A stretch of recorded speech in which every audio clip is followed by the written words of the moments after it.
Hello, everybody, and welcome to the Tip of the Ice-Burgh podcast, brought to you as always by InsideThePenguins.com, a proud affiliate of the Hockey News. As you well know, Pittsburgh Penguins season is underway. Did not start the way they wanted it to start. We will break down Tuesday night's game and kind of talk about some of the stuff that we're hoping does not continue and some of the stuff that it would be interesting to see continue. Obviously, talking about Penguins blowing another third period lead. It was a story throughout all of last season. We'll get to that here in the first segment, but also interesting deployment by Mike Sullivan when it comes to the blue line in the first game of the Erik Karlsson era with the Pittsburgh Penguins. And then we'll debut a new segment at the end of the show today called Double-Edged Sword, one positive, one negative takeaway from the week that was for the Pittsburgh Penguins. But considering there was only one game, we'll take our positive and negatives from that against the Chicago Blackhawks. But let's start it off with that familiar issue biting the Penguins in the butt in the season opener. Penguins dropped the game 4-2, but they had a 2-0 lead midway through the second period, a 2-1 lead going into the third period, and then the Blackhawks scored 3 in the third period, including an empty net goal to cap it off, and a 4-2 loss for the Penguins.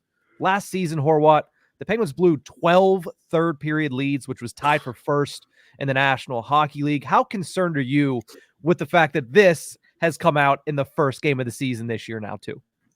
I don't know if genuinely it's a real concern per se. It's definitely frightening that it's the same issue with this much turnover. It's definitely not the way to start your season. Whenever you promised, when everyone from top to bottom promised that this year would be different, right? The fans came in ready to be hurt again, and they got hurt again. That's kind of the mindset that a lot of fans left that game with. It wasn't so much that we're concerned on the season. It's that, holy heck, you did it again. Like, this isn't the way it's supposed to be. There's a lot of season left. There's a lot of time to, A, get something like this out of the way early, and B, learn from those certain mistakes. Sure, it happened a lot last year, but you have to keep the foot on the pedal at the end of these games. This one, it was a little bit more deceiving of what did they do wrong. I mean, they were just getting outplayed beginning to end. Not beginning to end. They were just getting outplayed. It was a little more of, well, what could they have done differently? There's a lot of focus on, keeping Connor Bedard out of the net. A lot of focus on just trying to generate offense. I mean, they still piled up 40 shots, and Peter Mrazek did make, not enough to really keep the Penguins in the game, but made multiple phenomenal saves. Don't know what it is about him against the Penguins. He does well, which can be a part of this, but won't be the main discussion. It was interesting, though, right? Like, I don't think fans are necessarily concerned for the season as a whole, as an entirety, but they are definitely wary of the fact that, hey, this is exactly what the downfall was last year. You mentioned 12 blown leads in the third period, and they missed the playoffs by a point. You flip one of those games, and you're on to something. So, at least for me, it's not necessarily a concern, but it is definitely not the way you wanted to start the season, considering how last year went.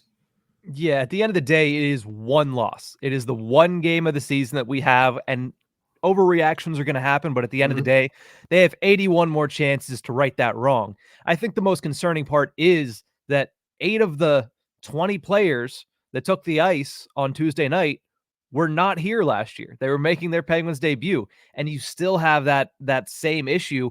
And here's the thing. You lose to the Chicago Blackhawks. People are not going to be happy about that because the Chicago Blackhawks aren't supposed to be world beaters this year. They're probably and likely going to be a lottery team once again this season, despite having Connor Bedard. But still, if you lose to them on opening night, you lose to them on opening night. The Penguins losing to the Blackhawks is a tale as old as time.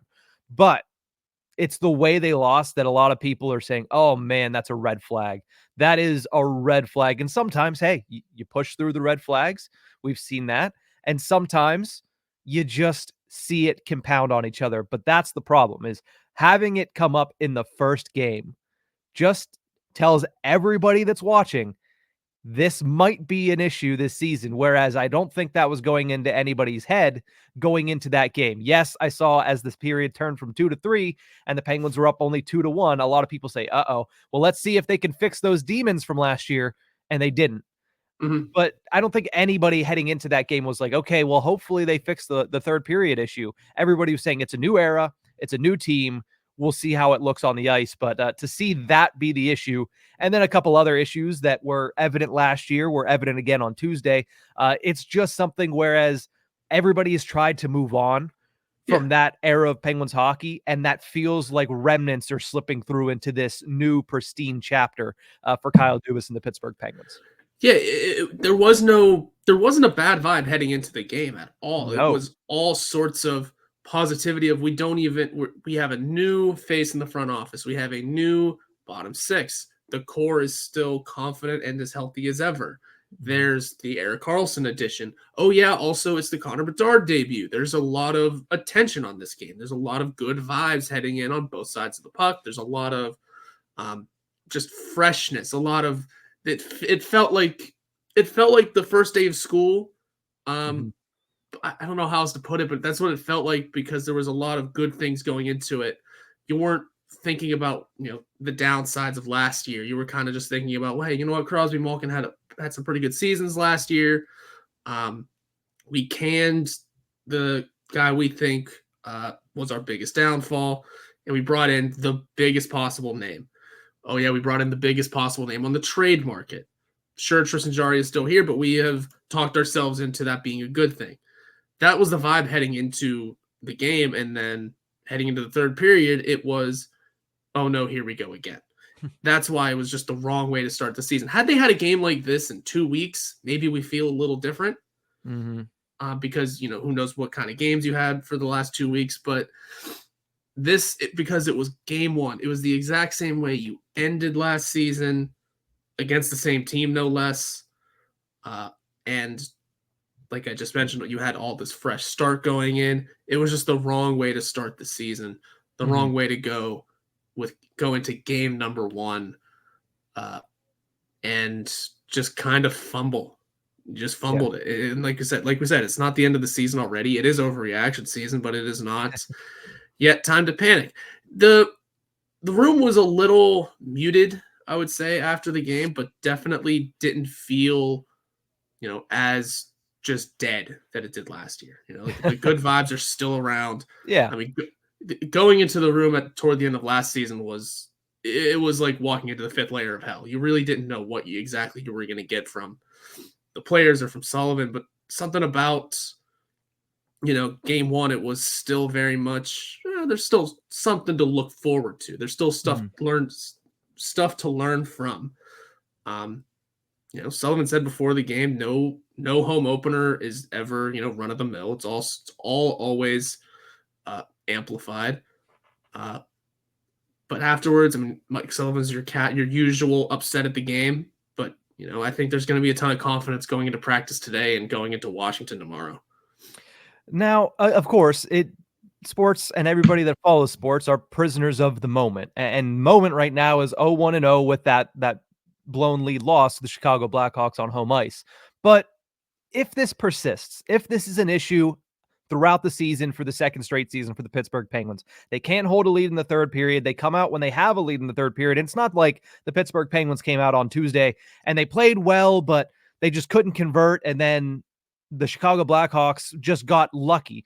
There were a couple lucky bounces for the Blackhawks, but you could feel the momentum slipping away. You could see the Pittsburgh Penguins take 2 penalties in the first 5 minutes of the third period when you have a 1-goal lead. It's stupid mistakes, and it's not forcing the issue. I thought they did a little bit more yesterday than they did on average Tuesday than they did on average last season when this happened. But again, it's just the team after 2 periods where they mostly played solid hockey coming out in the third period with a lead and saying, okay, we're just going to sit back and try to defend our own.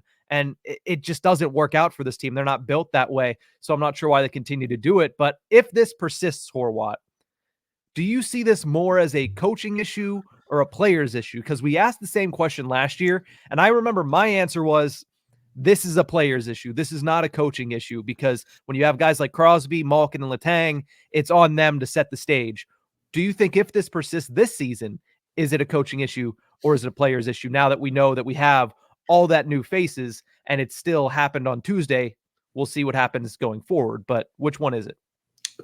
That's honestly tough to say. I think it might be a little bit of both this time around because, well, yes, there's a ton of new faces and most of them are defensive minded. They're not going to be able to get you those extra goals, those put away the game goals. They're going to try their best to keep the puck out of their own net. They're not going to be super focused on tacking on the insurance tally. Then that's what makes it up to Mike Sullivan to deploy the right people. I mean, don't get me wrong. I mean, Erik Karlsson led the team in minutes, right? If I double check, yeah, just over 26. Yeah, that guy's gonna bring you offense. He's gonna make. I know one thing. We'll talk about it later, but Erik Karlsson's gonna make so many forwards play defense this year. So I noticed that so quickly. Everyone's got to be ready for that. So he's a guy that can bring you offense. He can give you that insurance goal. I think this time around, because there's a bit more of a defensive deployment, it might be going both ways.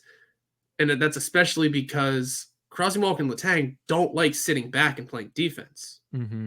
They want to be recording more points, scoring more goals, and tacking on that insurance goal to protect from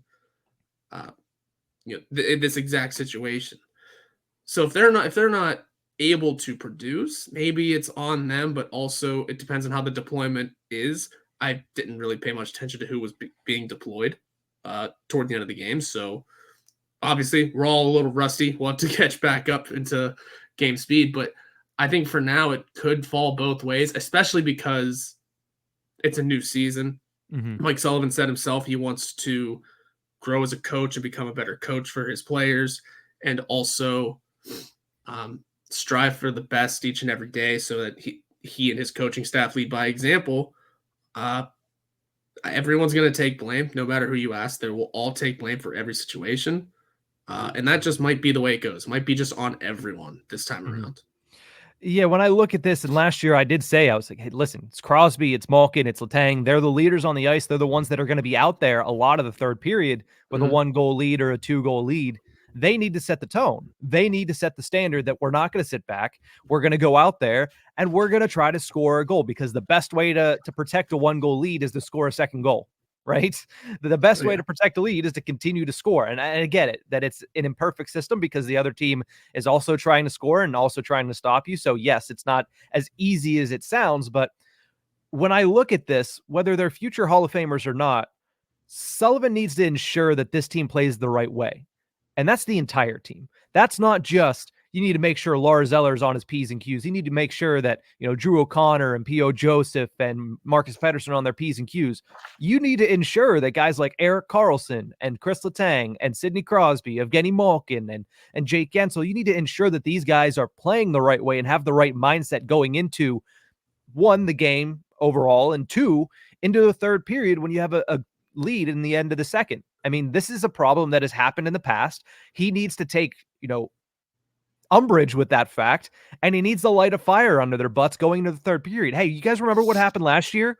This is our first opportunity to say that narrative is done.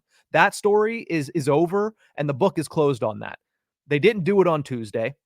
We'll see if they're able to do it going forward, but I do see this as more of a Mike Sullivan issue than it is a player's issue. Yes, they have their faults and they have their responsibility for this, but if it's a continuous thing, especially into a new season with almost 50% of your roster being turned over, that becomes a coaching issue. And I'll say this because it needs to be said, because I know people will get in the comments. Mike Sullivan's not on the hot seat.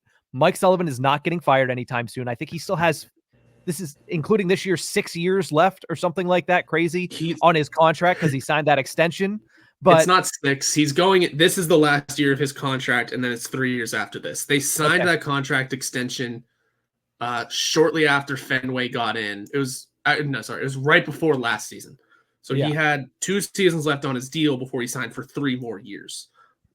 Which is why every time I see someone discuss the idea of Mike Sullivan being on the hot seat, I kind of roll my eyes. You might be right, by the way, like those people might be right that he should be on a hot seat. There should be some changes coming.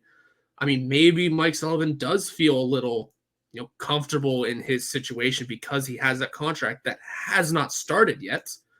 But at the same time, it's feasible that people forget that contract exists. That you're gonna throw him into the hot seat. Well, you have to know that that's the contract situation. The hot seat discussion will not pick up until next year, at least until that deal starts. I think, especially if he fumbles the bag again this year. Yeah, I think there's going to be a couple of key indicators once he starts to get on the hot seat, because right now he's in a comfortable position. Yeah. He's won a couple Stanley Cups. He's widely regarded as one of the best head coaches in the league, and for what it's worth, he is one of the best head coaches in the league. I still fully believe that. And he has the assistants that he wants, and he's had them for the past couple of seasons. Those assistants are going to be the first thing to go. If there needs to be a shock to the system for the Pittsburgh Penguins, it's going to be, hey, associate coach Todd Reirden is not getting the job done. Assistant coach Mike Vellucci is not getting the job done. Kyle Dubas and Fenway Sports Group, knowing how much that they trust in Mike Sullivan, knowing how good of a coach Mike Sullivan has been over his career, they're not just going to can him and say, okay, we're starting fresh, because this is not an organization right now with Crosby and Malkin in the stages of their career that they're in that can just say, hey, turn the page, we're starting completely fresh with the coaching staff. What they're going to say is, hey, here's a notice for you, Mike. Todd's gone. We need more from you. This is a wake-up call. That's going to happen before Mike Sullivan happens, but I still see the root of this question. I still see it on Mike Sullivan to try to switch this tide and try to get the blown lead issue figured out. Yeah, and Todd Reirden, the guy who has coached in this league before as a head coach, can easily do it again. Why do you think he was promoted to associate coach? He can do it again someday. Mike Vellucci interviewed for the Anaheim job. Not a phenomenal place to go coach, but for a first-time head coach, a growing team, good for him. He has a chance to become a head coach in this league as well. Forgetting the rest of the assistants, but those are the core. Those are the main three for the coaching staff. Yeah, Fenway came in and immediately backed their guy in Mike Sullivan. Dubas came in and immediately backed Mike Sullivan. So, for the time being, it's not Sullivan that's going anywhere. We'll see what the assistants do and how that turns out. I think they are in the last year of their deals. I was about to say, yeah, I think they're on the last year of their contracts. I think so. So it'll be interesting to see how that turns out. But we're not going to be really focusing in on that until things really go downhill, or this upcoming summer, which is about 300 some days away. Yeah. So yeah, at the end of the day, it is only game one. None of these conversations are actually happening, but the root of it is Mike Sullivan is not on the hot seat. He's not going to be on the hot seat, but he needs to be held accountable for this issue that we saw on Tuesday, and hopefully don't see again for a little bit of time. But we're going to take a quick break. When we return, Mike Sullivan did do something interesting on Tuesday, and that was the deployment of his defense. We'll talk about that after the break.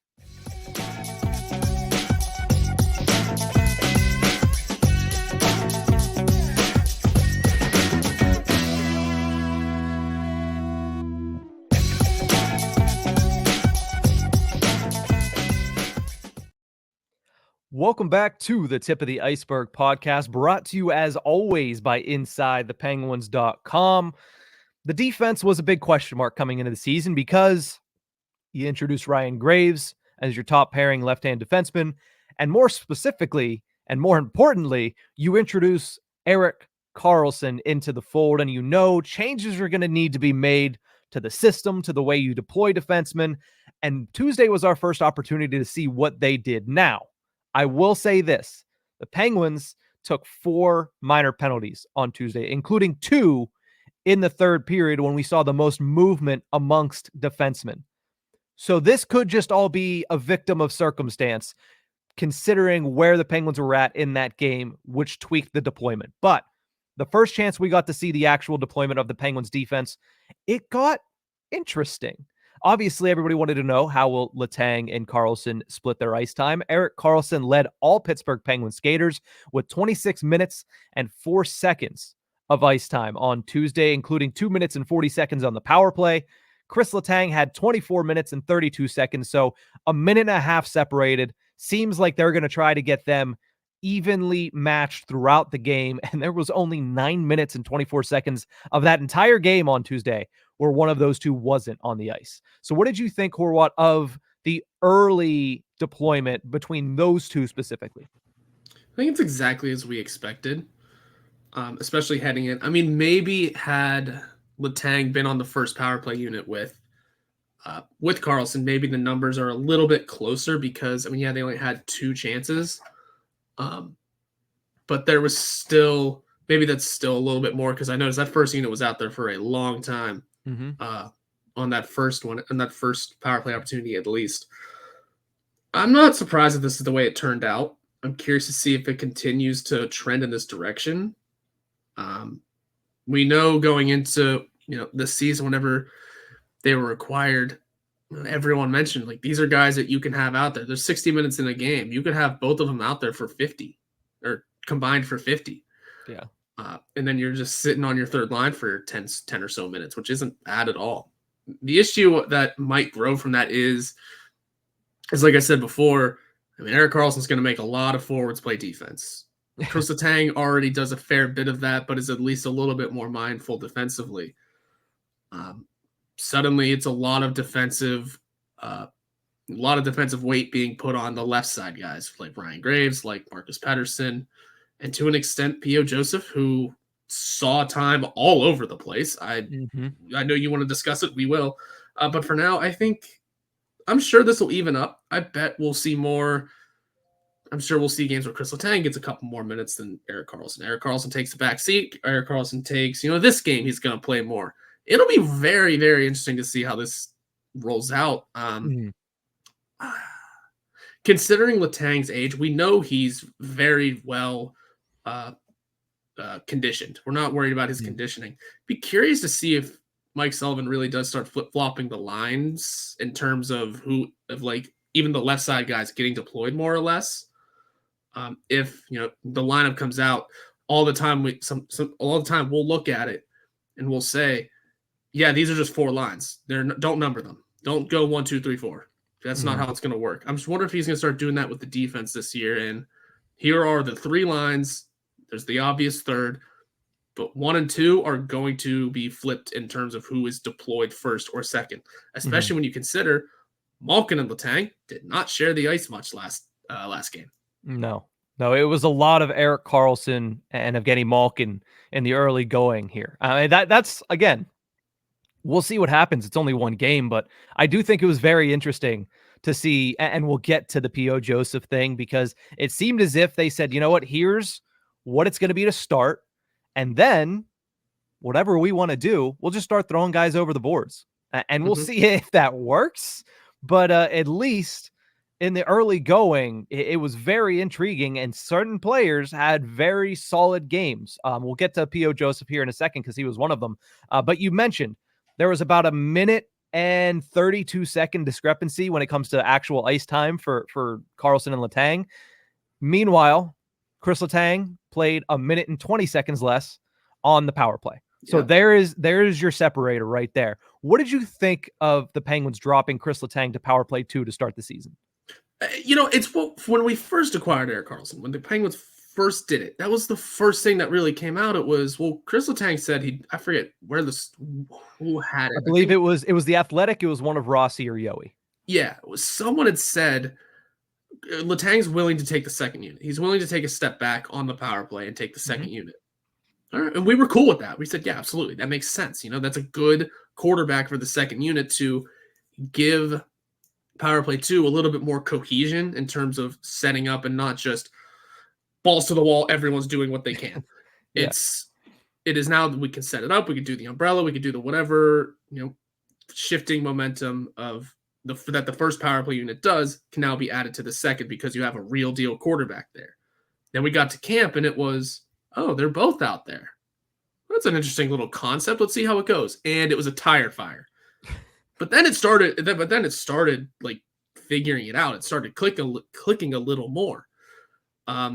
And it's interesting that as it started really, I don't want to say gaining momentum because it was still kind of sloppy, but as it started finding that mold, finding that cohesion, Mike Sullivan said, that's enough of that, and threw Letang to the second unit.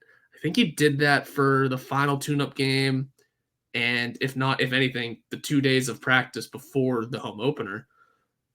Letang was on the second unit. No one mentioned it. I didn't think anything of it. I thought maybe it was just everyone getting reps just with everyone to see how it goes. And then come game one, Letang was plopped on the second unit. Mm-hmm. And clearly it was noticed in terms of the ice time because that first unit was out there for about a minute 45 of the first penalty, it seemed. Yeah.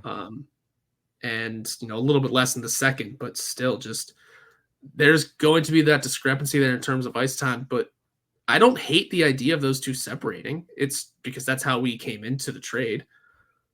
It's a matter of finding that cohesion for the second unit, though.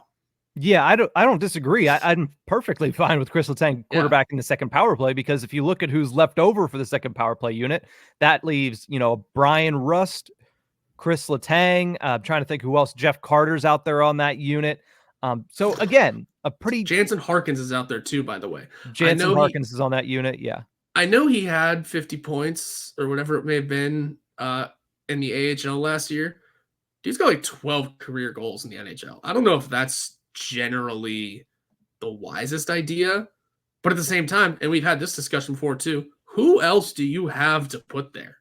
Yeah, I know Riley Smith would probably be an option, but again, you still need that third guy and potentially fourth forward if you're not going to deploy two defensemen on the second unit. Yeah, we like what Kyle Dubas has done to this team, but it takes away from a second power play unit. I mean, Riley Smith is already there. He's already on that second unit. Yeah. It's Smith, I said Harkins, Carter, which ugly. And then Chris Letang and Brian Rust. And Brian Rust, yeah.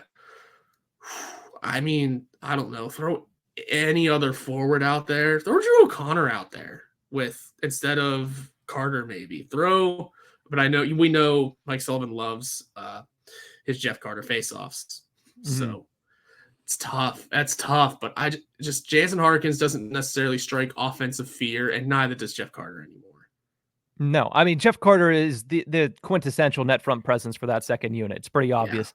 Yeah. Jansen Harkins is somebody that we will discuss. And I've talked about it in the Ice-Burgh recap show directly after the game on Tuesday. I talked about it, kind of a little bit yesterday on Penguins or Ice-Burgh To Go. Got to talk about it again here later today. Just going to let you know that one.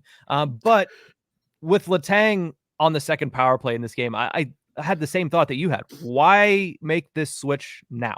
Yeah. They've been practicing together with Letang on the first unit throughout all of camp. And I understand that, Jake Gensel is back, but what went into the decision when they were, that unit specifically was 2 for 3 in the final tune-up game against Buffalo? It finally started to gain steam. What went into the decision that said, Raquel was in Gensel's spot, but we're just going to move Raquel to where Letang is, bump Letang down and put Gensel in his regular spot? It feels like it was a little too much of, hey, let's obviously get Gensel out there, but let's overthink this a little bit. Let's say, oh, well, let's let Raquel get an opportunity because he did score a good bit of power play goals last season. I understand that could be something you go with, but the way that was trending, and especially with how bad it was to start, right? They started from a horrible base for that power play at trading camp, and it started to click. It started to get better. And then you kind of just broke it all down right at the first game of the season and said, hey, start from scratch. Let's change some things up because Rickard Rakell's very talented. I'm not going to dispute that. But Rickard Rakell and Chris Letang are entirely different players. Yeah. And what they want to do, the way they think the game. So to put him there and then introduce Gensel there as well, it just felt like too many changes between a day where the power play looked effective against Buffalo in the final preseason game and 4 days later on the opening game of the regular season. Yeah, the fact that they were practicing it for that long, and like I said, they were just starting to find that mold and that cohesion. I don't think it's gone. I bet they go back to it. They give it another shot. Probably. And Rickard Rakell, you're right. He is a very talented offensive forward and can score goals. But does he really strike you in the grand scheme of this lineup right now? Does he really strike you as a top power play unit guy? Not me.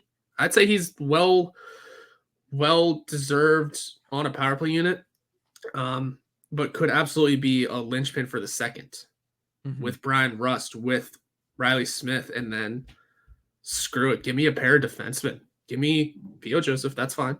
And Marcus Pettersson wants to be used in more ways than one. I think give him an opportunity there and just see how it goes. I know it's two lefties now, but I think that's just kind of a good mindset to have. Then you can use. I don't know what Harkin's defensive ability brings.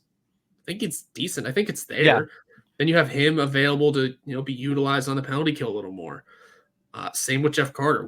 Winning those draws to start a penalty kill is huge. I'm sure I didn't pay enough attention. I'm sure I could check the numbers. If Carter was being used on the PK, yes, he was, at least a little bit.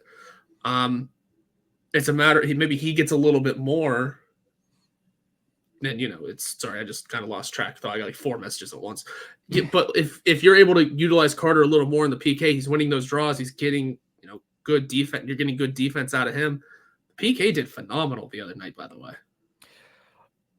I think the numbers are good. I do think there were times where I was a little worried about the PK because you saw Connor Bedard get that puck, and it was a little scary. Well, yeah, my heart sank into my chest, a couple of times when he got the puck because he was literally, and that's the thing, he looked good enough early on that became the initial reaction, like the hype and everything. It just compounded, and you're like, oh, this guy is for real. Okay, good to know. But no, I think the biggest problem with the penalty kill was clearing the puck.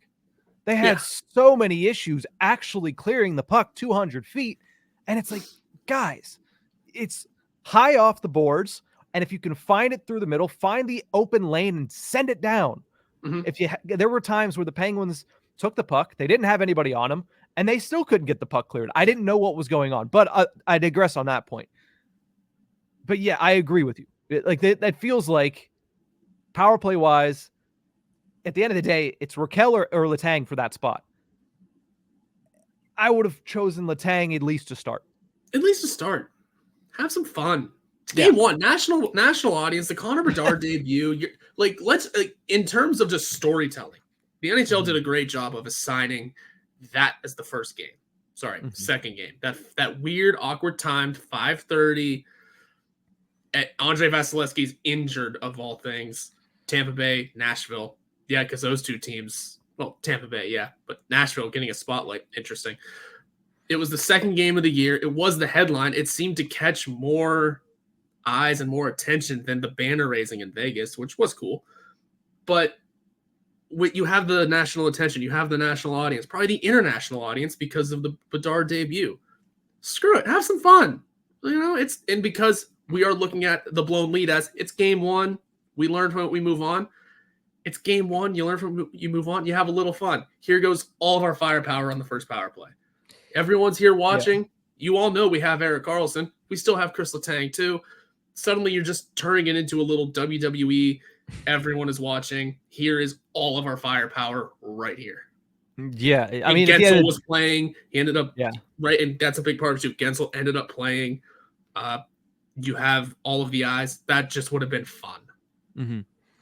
Yeah. I highly doubt Mike Sullivan would ever take the stage that is set for anything that he actually does on the ice. And I know you know that too. But it certainly makes sense to give Letang another shot there whenever he'd been practicing there for the first, week and a half of training camp. So regardless, let's talk a little bit about P.O. Joseph before we head to break, because that was the real interesting thing. Because Letang, Karlsson, how they're deployed, that's going to be intriguing. But P.O. Joseph, and he had a very good game. He performed well with everybody he played with. And when I say everybody he played with, I mean he played with everybody on the right side. Yes, he was paired up with Chad Ruhwedel to start the game. He played 5 minutes and 15 seconds of 5-on-5 ice time with them. And they had 100% of the expected goals for in their 5.5 minutes of ice time. And we all said, whoever's on the third pairing is not going to have to do a lot of heavy lifting. They're not going to have a lot of ice time. They're going to probably be deployed in half-decent situations to start.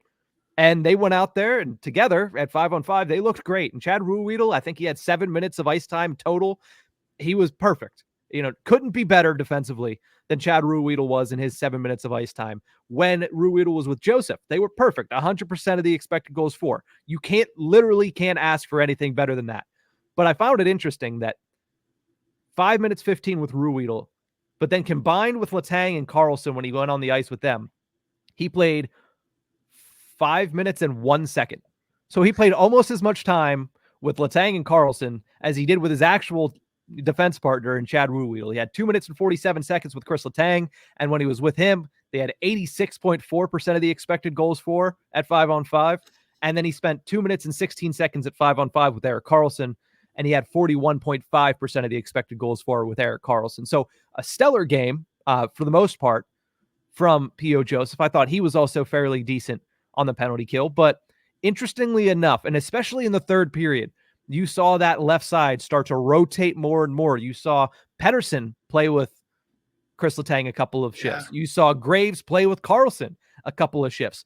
So interesting dynamic there. And again, first game, and I said it on the outside of the segment, might be, a product of what was happening in the game. You had a lead. You took 2 penalties early. You were gassing your guys like Graves, like Pettersson, who were killing those penalties. Maybe that's why you had P.O. Joseph play on those other lines. But certainly the splits inspire a unique perspective, because I think going into that third period, and I might be mistaken, I might be remembering when they said it wrong, but Sean McDonough said that Mike Sullivan said that they were going to switch up the left side. They were going to rotate the left side and try to get them more ice time for a guy like P.O. Joseph with guys like a Chris Letang or like an Erik Karlsson. So if this was premeditated, not a product of the game, that'll be very intriguing to watch throughout the season. And it also goes to show how much respect they have for P.O. Joseph's game.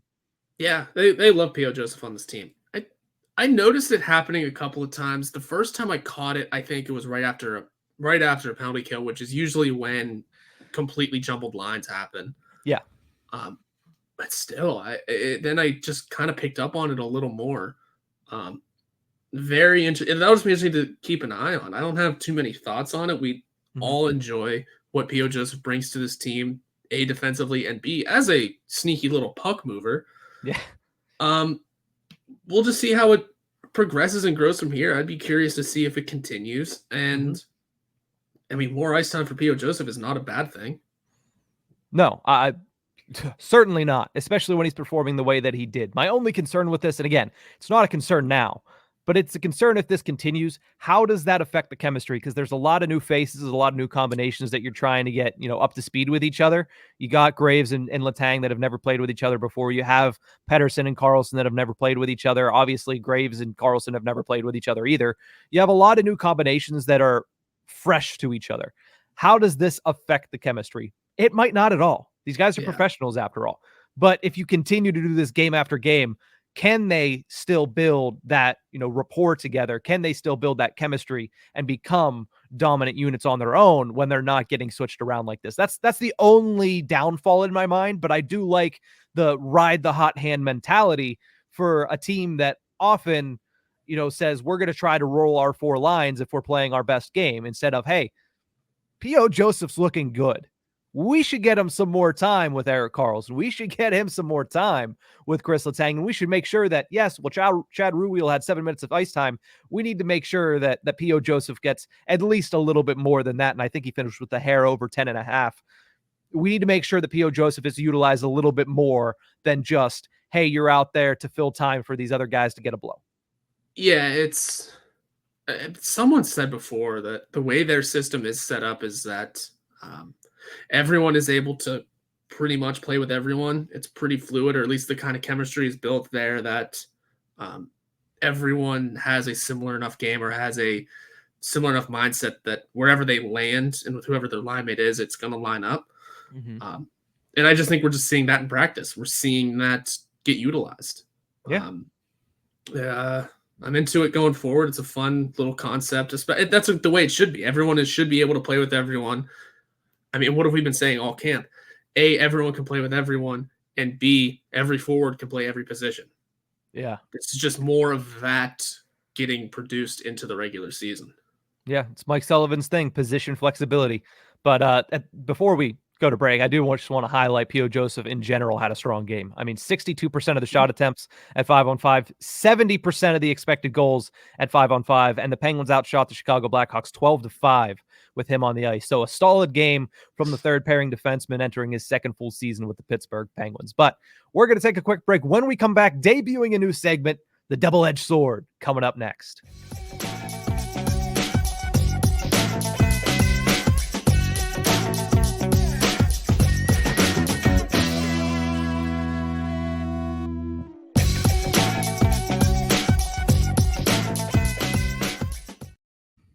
Welcome back to the Tip of the Ice-Burgh podcast, debuting a new segment here called the Double-Edged Sword. We're usually going to use this to look back on the week that was for the Pittsburgh Penguins, take one positive takeaway, share another negative takeaway from each of us, and then call it a day. But since there's only been one game, and I don't think either of us want to reach back into the preseason or training camp, we're going to go solely based off of the game against the Chicago Blackhawks for this one. So, positive and a negative, double-edged sword. Horwat, lead us off with your negative to start.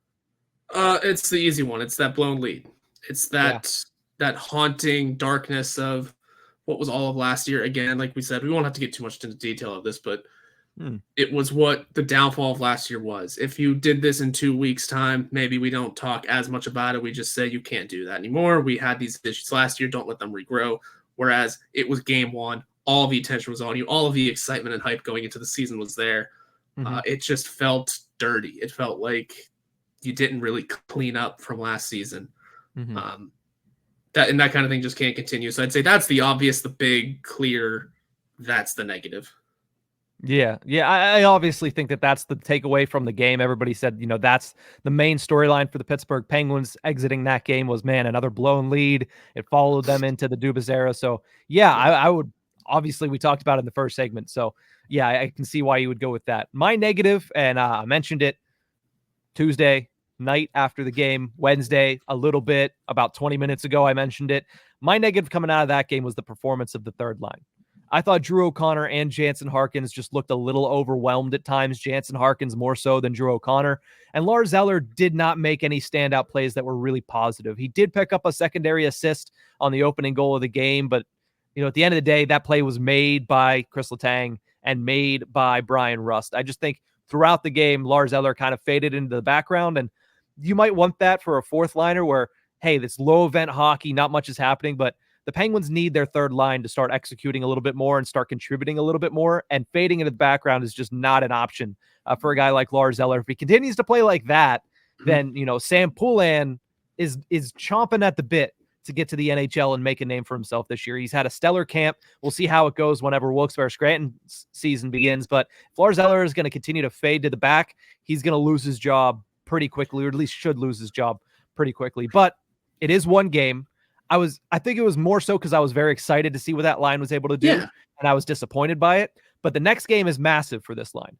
Lars Eller returns to Washington for the first time. Jansen Harkins should flourish in a game like that where it's tight checking, it's physical, it's a rivalry atmosphere. From what we've seen from Jansen Harkins over the past 8 days, it seems like the type of game that he would thrive in. And then Drew O'Connor, I don't know. I mean, just you need a little bit more. I think the forechecking was the biggest issue with me with Drew O'Connor. I didn't see him really get in on the forecheck enough. And I think that goes for the rest of the team. But a guy in O'Connor who's, made his bones in this organization with that, I was a little disappointed in the result that he put out there on Tuesday night. That's fair. I didn't notice a lot of Drew O'Connor. He had that one good break and a couple of good defensive plays. It just he wasn't as noticeable as you would have liked him to be.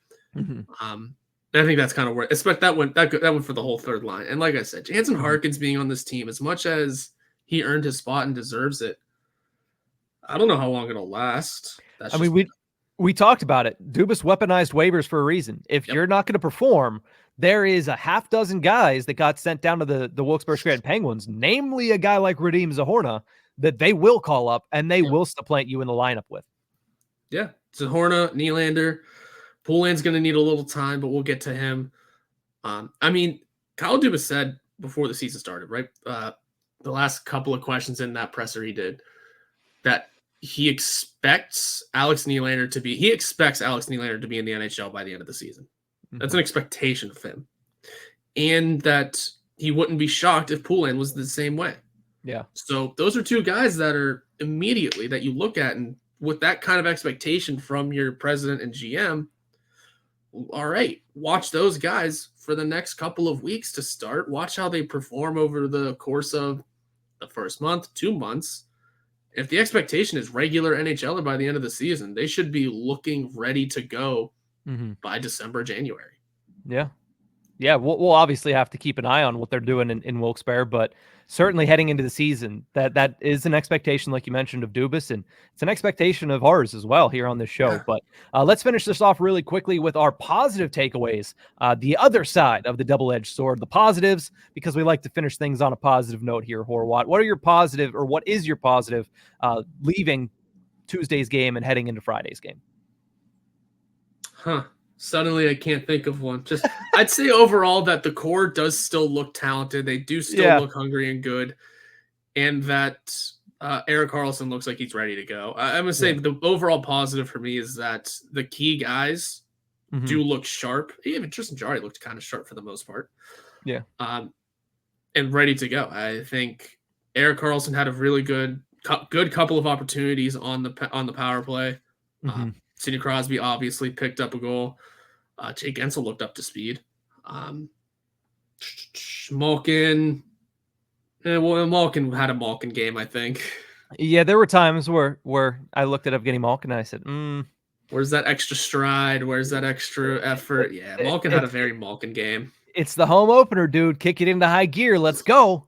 Let's go, Gino. Like, this is real hockey now, not preseason anymore. But my positive at the end of the day goes along with yours. So my positive was Jake Guentzel. I mean, not only did he return a few weeks ahead of schedule, but he looked good, especially in the offensive zone. The chemistry with Sid, as you could tell on the goal, didn't miss a beat. I mean, those two passes are kind of ridiculous. I believe they do that before every game in warmups anyway. They stand literally in basically those exact same spots, and they just pass it through when everybody else is shooting and taking their practice and warm-up shots. So it's not something that they don't do often, but it's something that they executed at a high level in their first game together this season. And also, just because he's so important to this team, to see him come in, and yes, it was his first game. There were times where you could say, oh, okay, Jake, you probably would have been better off waiting another couple days, or at least, you can tell that it's because it's his first game action of the year. But, I mean, he's important to this team. The Penguins have struggled at finishing for years now, right? For a couple of seasons now, they've struggled to finish opportunities and capitalize on high danger scoring chances. But he led the team in shooting percentage last season. He shot at 14.8% last year, and he is 100% the best scoring threat, the biggest scoring threat on this team. I understand that Crosby is ultra talented. I understand that Erik Karlsson is ultra talented. But when it comes to finishing opportunities, Jake Guentzel is their top threat, and that's the reason he's led this team in scoring for 2 straight seasons. But I thought he had a good game. I think that's my positive coming out of the game. Not only that he played, which was impressive enough to be able to come back that soon from injury, but he had an impact on the game, and it was a positive impact. So cheers to Jake, and we'll see if he can build off of that here against Washington in about 30 minutes. Yeah, something like that. So in a little bit of time when the Larzella return for Washington. I think Jake Guentzel, like I said, he looked up to speed pretty much right away. There may still be some growing pains here and there. There might be a couple of things where he needs to catch up to, but I mean, it was a overall kind of a disappointing game. Like I said, we had all the hype going in, all the momentum going in, and just to see it crash and burn like that, and you're going to walk out of it thinking that wasn't a great game by most people's standards. But I'd say Jake Guentzel performed perfectly fine for his first game in months. Yeah, we'll see if he's able to build off of that this weekend with back-to-back games. It's going to be a true test of his conditioning. I know he's been skating since the opening of training camp, but skating at a game speed, that's a different animal. We'll see how they're going to be able to handle that with Washington on the road Friday night, and then back at home on Saturday, taking on the Calgary Flames. But that's going to do it for this episode of The Tip of the Iceberg. Thank you guys so much for tuning in. Remember, you can find us on YouTube at Inside the Penguins or anywhere you get your podcasts from. We'll see you guys next time.